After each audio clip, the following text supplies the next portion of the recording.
Ignorance of the law is not a defense. Think about that statement for a moment. Ignorance of the law is not a defense. Now take this to its natural extension. That means that you,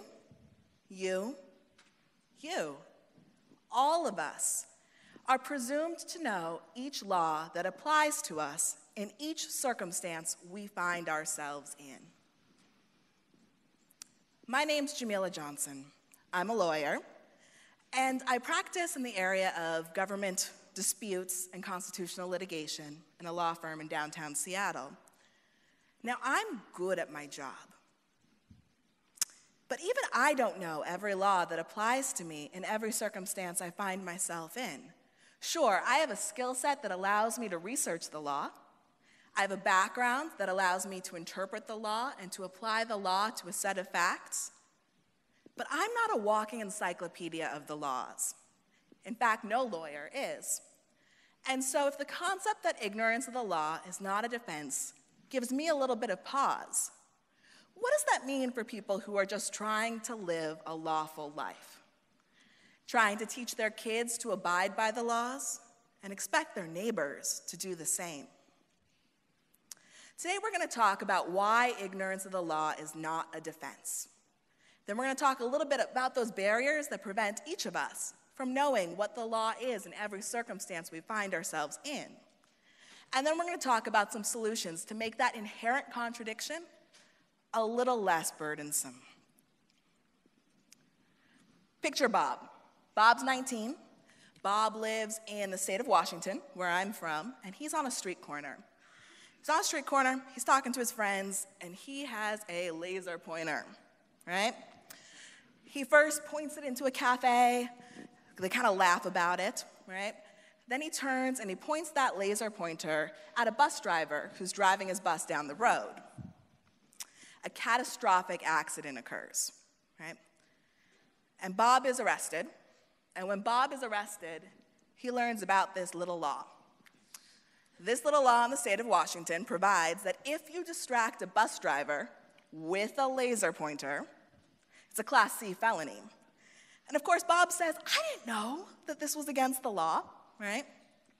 Except in Washington, as in virtually every state in the country, there is another law, and that law is above. I'll give you a second to read it. Takes a little while, doesn't it?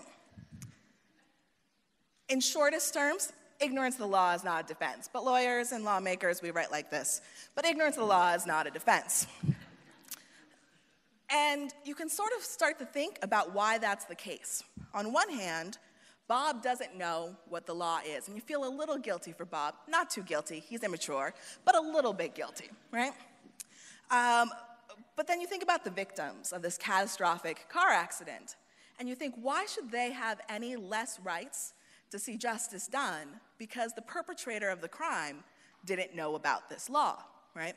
So ignorance of the law not being a defense isn't a terrible idea. It makes a lot of sense because we want to vindicate victims, and we want to put them in the same place regardless of the knowledge or lack of knowledge that the perpetrator might have.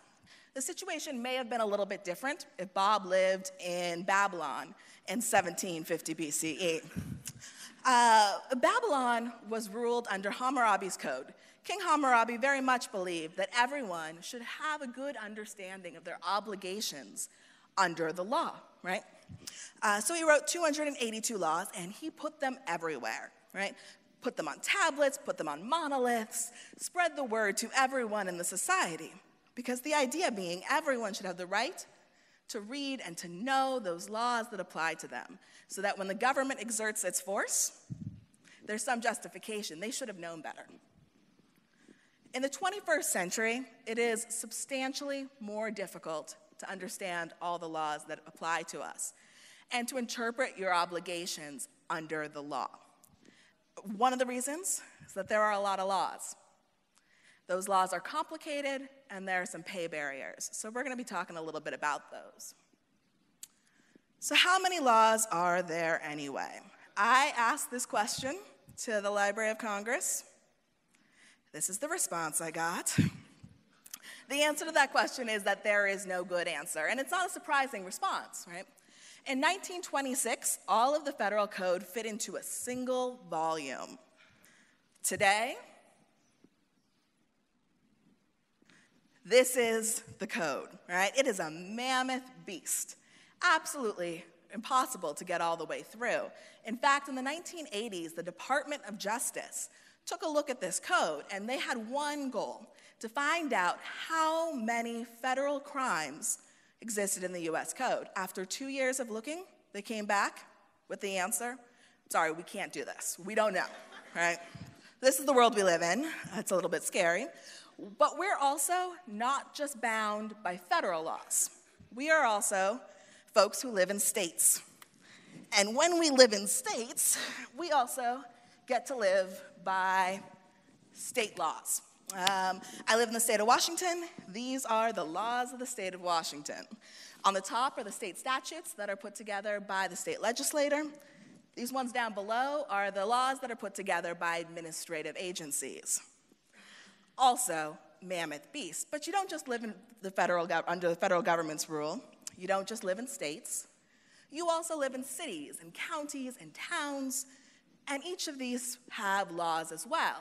And you travel to other states, to other towns, and you're responsible for those laws as well.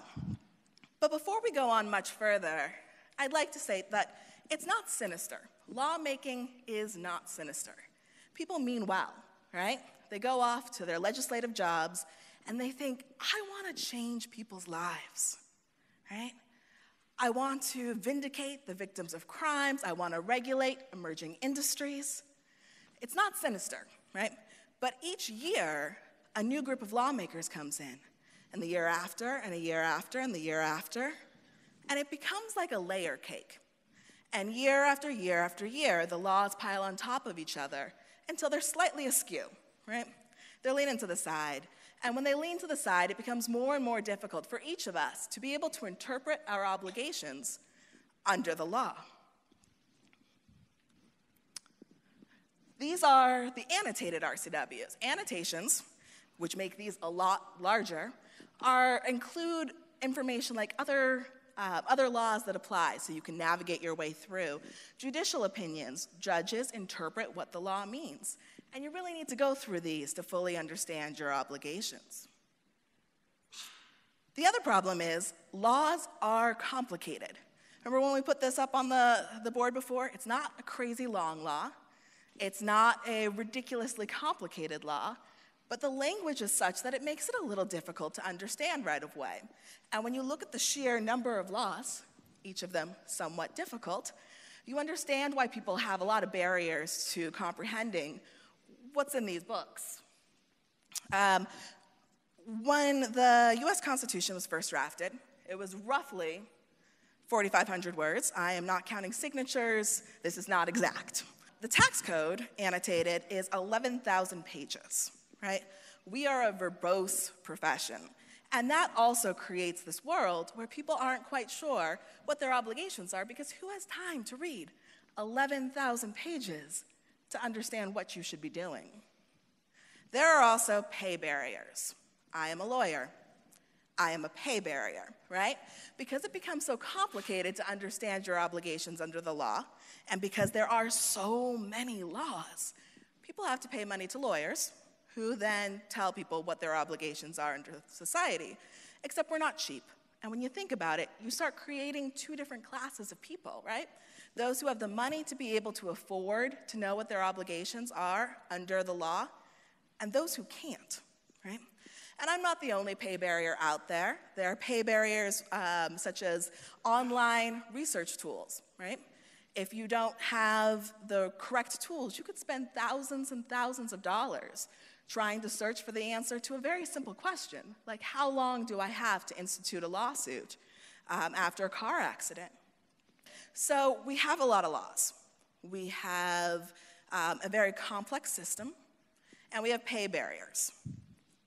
So what do we do about this? I think the easiest, simplest solution is we say, let's simplify our laws, right?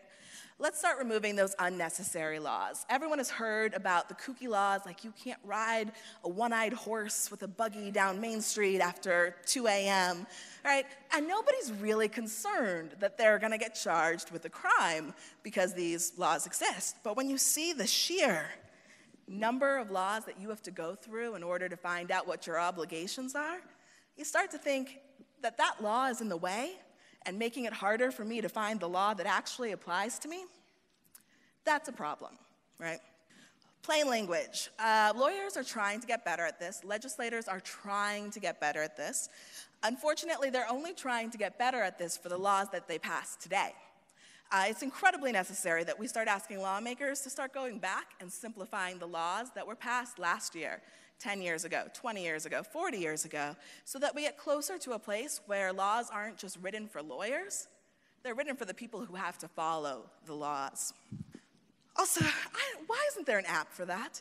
I mean, I love my phone. I'm on it all the time, much to the annoyance of everyone in my life, and I have these great apps. I don't have an app that really helps me understand what my obligations are. It could be something as simple as something that tells me when I enter Oregon that I can't get out of my car to pump my own gas because for some reason that state doesn't let you pump your own gas. It could be something as simple as telling me where I can park and for how long. There are all of these options that we could use technology for to have a better understanding of how we interact with the law and what our obligations are in each circumstance.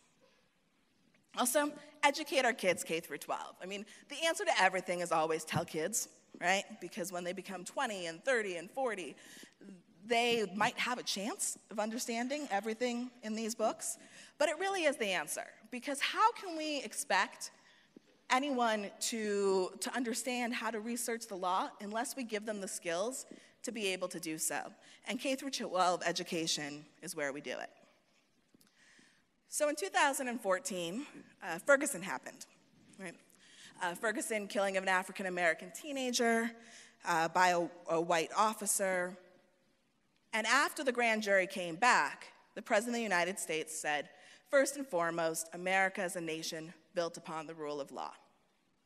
And I think that this is true, right? It's a lot of rules of law, but it's true. I think we all understand that a lot of what we do is based on this principle.